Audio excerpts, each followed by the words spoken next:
Assalamualaikum, kembali lagi di channel Dapur Mama Sri.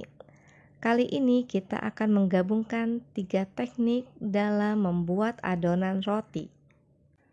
Teknik yang pertama adalah teknik tangzong atau sering dikenal dengan water rock. Teknik yang kedua, teknik cairan dingin.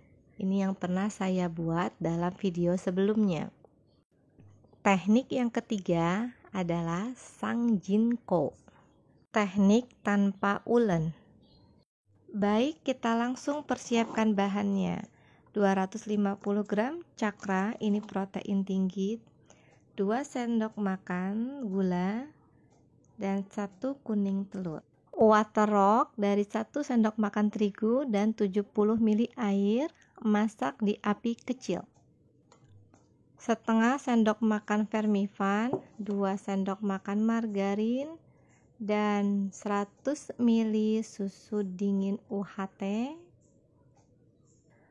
Untuk vermifan atau ragi, saya langsung memasukkan tanpa mengetesnya terlebih dahulu dengan air hangat, atau saya tidak aktifkan lagi dengan air hangat karena saya sudah yakin ragi atau vermifan yang saya miliki masih aktif.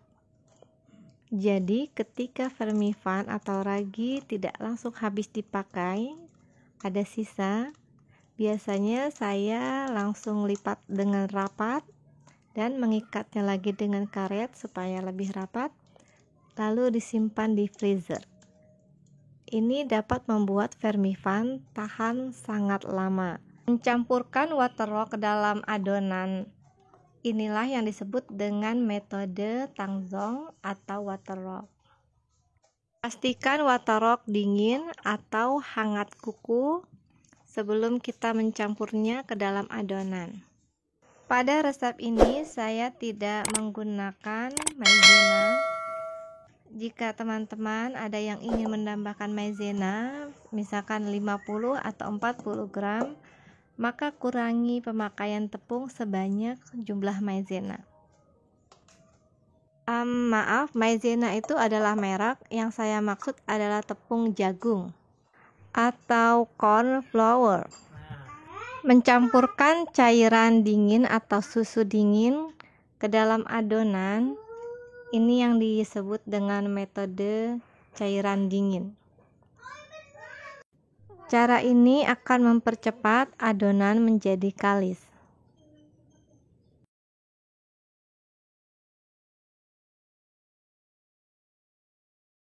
Aduk rata. Bisa menggunakan spatula atau sendok kayu seperti ini. Sebetulnya lebih cepat menggunakan tangan. Sekarang kita tambahkan 2 sendok makan margarin.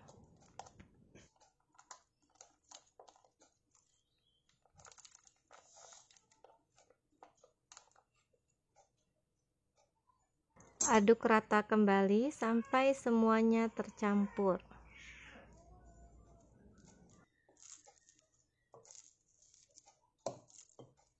Saya akan lanjut mencampurnya dengan tangan.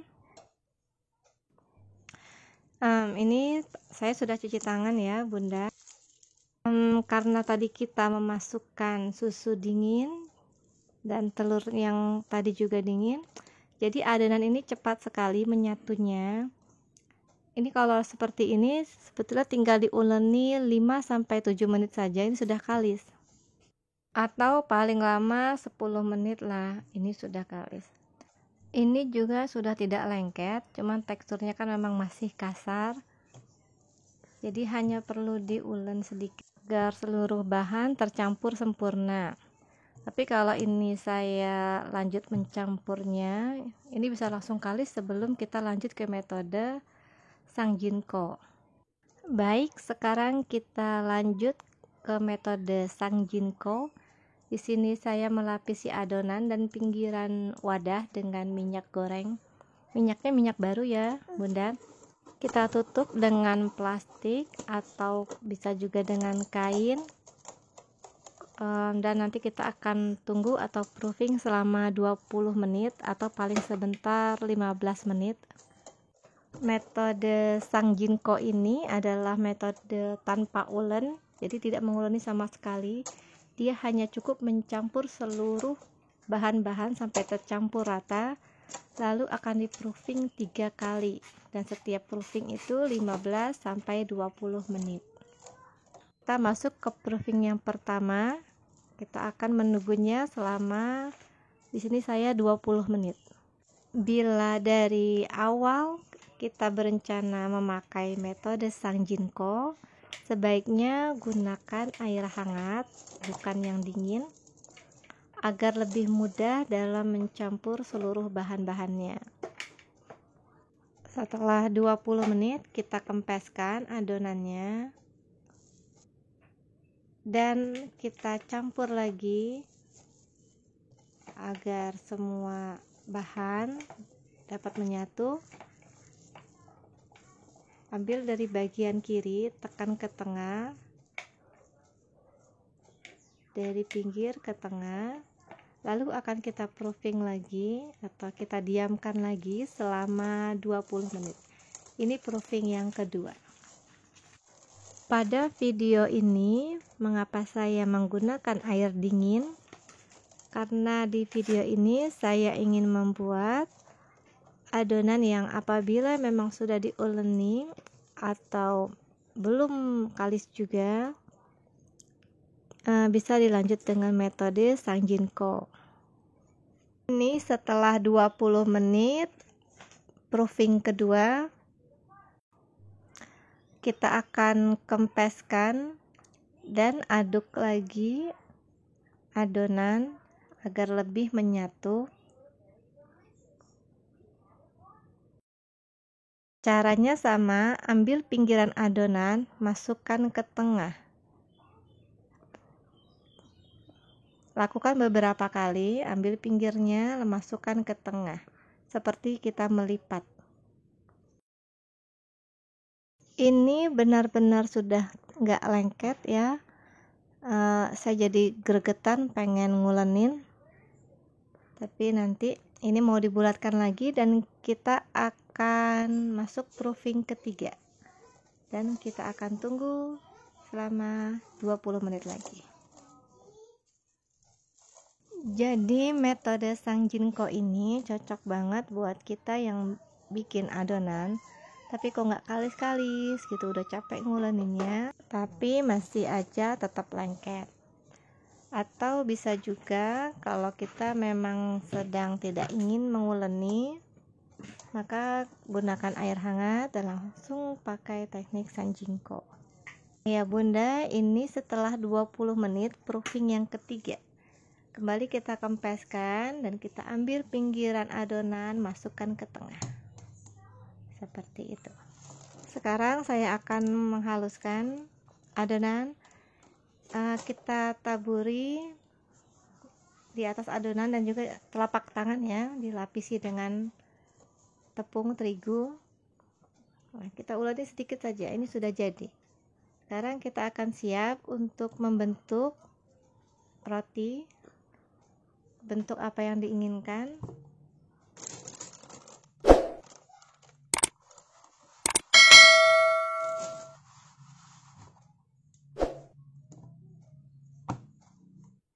Lapisi juga semua alat-alat yang akan kita pakai, termasuk pisau, dengan tepung terigu.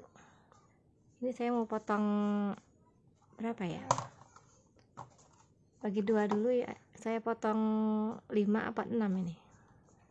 Jadi potong sesuai selera saja. Kira-kira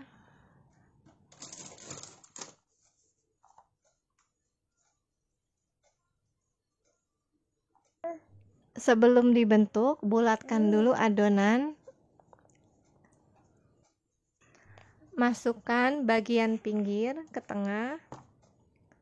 Dan setelah itu kita bisa bentuk. Di sini saya akan pipihkan dulu. Saya akan buat roti sosis seperti ini.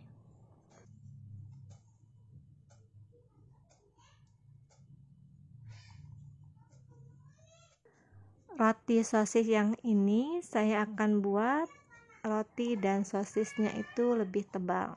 supaya biar melihat nanti tekstur dari rotinya.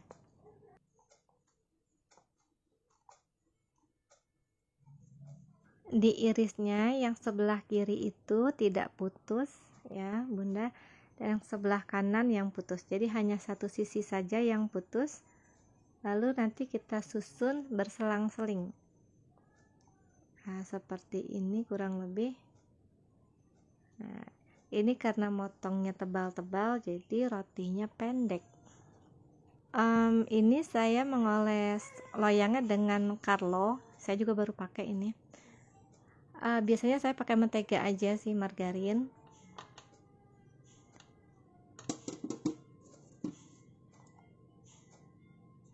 Kita akan lanjut membuat roti sosis lagi, tapi kali ini sosisnya akan lebih tipis, jadi nanti hasilnya lebih panjang.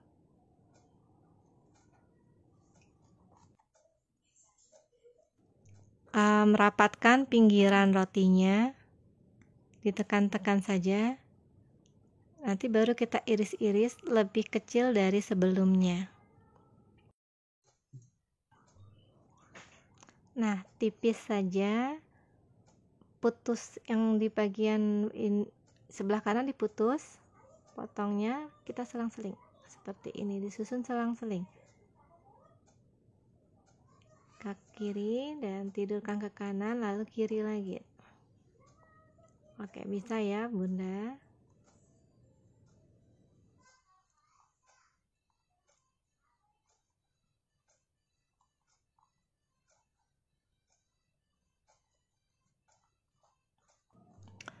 Nah, ini sudah selesai. Berhubung sebentar lagi mau maghrib, saya mau siapkan anak-anak dulu sholat maghrib. Ini sosisnya selesai 5 dan akan kita proofing lagi selama 30 menit. Tutup lagi dengan plastik atau bisa juga dengan kain seperti ini. Kita tunggu atau biarkan 30 menit. Dan untuk sisanya ini akan saya lanjut besok pagi. Jadi saya bulatkan dan saya masukkan ke wadah tertutup nantinya. Saya masukkan ke dalam kulkas. Oh ya, beri sedikit olesan minyak goreng, minyak yang baru pada permukaan adonan dan juga pada pinggirannya.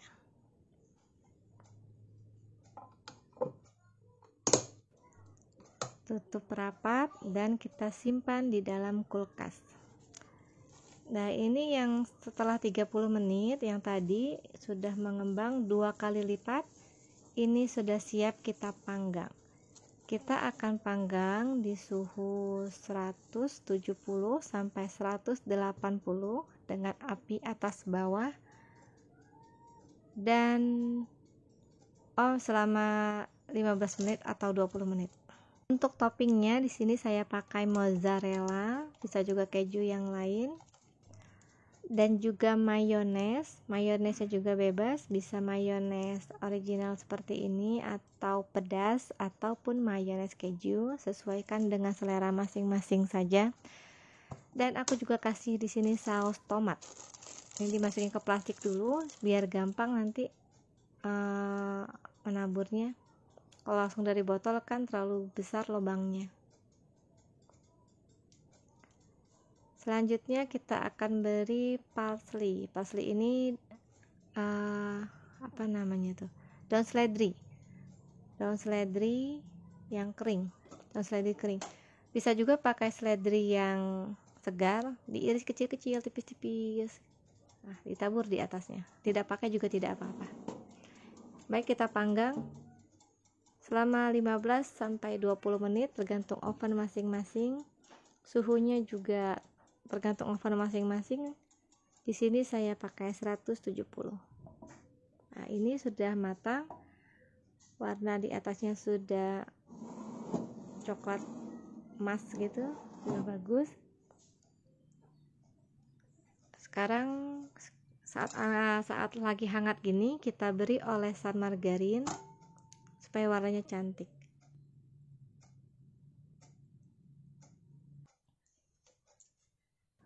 Di sini saya langsung mengolesnya dengan margarin. Saya juga tidak mencairkan margarinnya, jadi langsung margarin dioleskan di atas roti yang masih hangat. Lihat warnanya berubah menjadi berkilau, jadi lebih cantik. Sekarang kita lihat tekstur dari roti sosis kita. Ini saya pilih yang paling besar supaya bisa kelihatan. Nah, ini kan tuh lembut. Nah, aku belah lagi ya. Rasanya juga sudah enak. Tuh, lembut. Nah, dan ini aku simpan di wadah tertutup untuk besok pagi sarapan. Baik, kita lanjut dengan tadi adonan roti yang kita simpan di kulkas. Rencananya tadi pagi mau diolah, tapi ternyata baru siang ini baru sempat. Kalau kita menyimpan adonan di dalam kulkas, proofing tetap berlanjut atau proses peragian tetap berlanjut, tapi perlahan. Sekarang kita keluarkan dari wadah. Kita kempeskan dulu, keluarkan dari wadah, dan kita bentuk sesuai keinginan. Di sini saya akan membuat roti yang agak besar, atau seluruh adonan saya jadikan satu roti. Rencananya saya akan isi dengan daging ayam yang biasa dipakai untuk mie ayam atau daging mie ayam. Ini nanti jadi roti selera Nusantara, dan nanti akan saya siram dengan sambal rawit merah. Pokoknya enak. Ini aku gulung seperti kita mau bikin roti tawar. Nanti ujungnya dirapikan saja.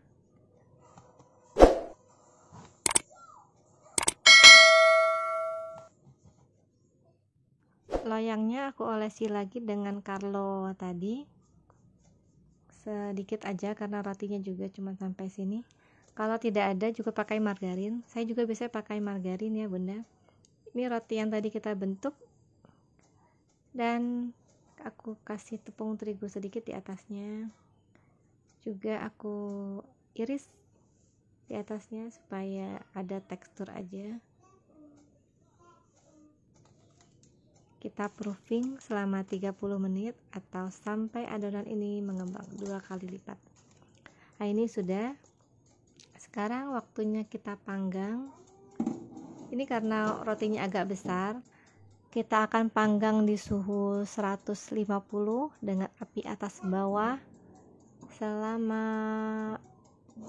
25 sampai 30 menit. Nah, ini aku tadi 30 menit malah. Ini sudah matang, dan kita oles lagi dengan margarin supaya warnanya kinclong, bagus. Aku langsung oles dengan mentega atau margarin, dan ini tuh lembut ya, lentur, empuk. Nah, sekarang kita akan belah tengahnya. Aku mau isi daging seperti yang tadi aku bilang. Ini pisaunya kayak gergaji ya. Kita potong.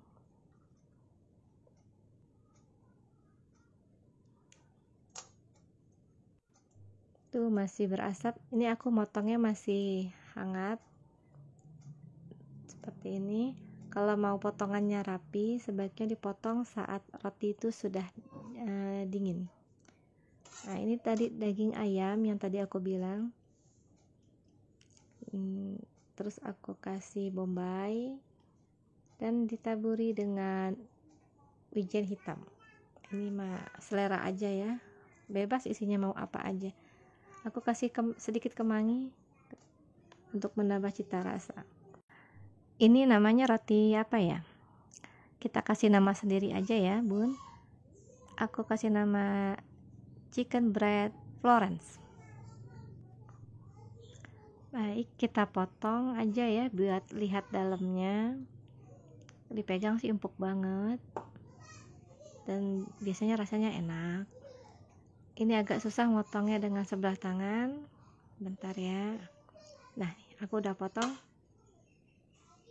Tuh. Kita lihat ininya. Tuh, empuk banget. Empuk banget, enak. Nah, ini juga. Lebih gampang lihat di sini. Aku robek sedikit. Tuh. Jadi deh. Tuh. Nah, ayo dibikin, gampang banget kan? Gak usah diuleni, tinggal di proofing 3 kali, 20 menit kali 3. Ini sambal rawit, rawit merah direbus. Aku di blender pakai garam. Ini mantep banget, nyambung dengan si ayam tadi. Nah, mari makan. Pas banget dengan selera Indonesia. Terima kasih sudah menonton.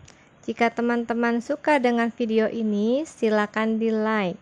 Dan jangan lupa untuk subscribe, juga aktifkan tanda lonceng untuk menerima notifikasi dari videoku selanjutnya.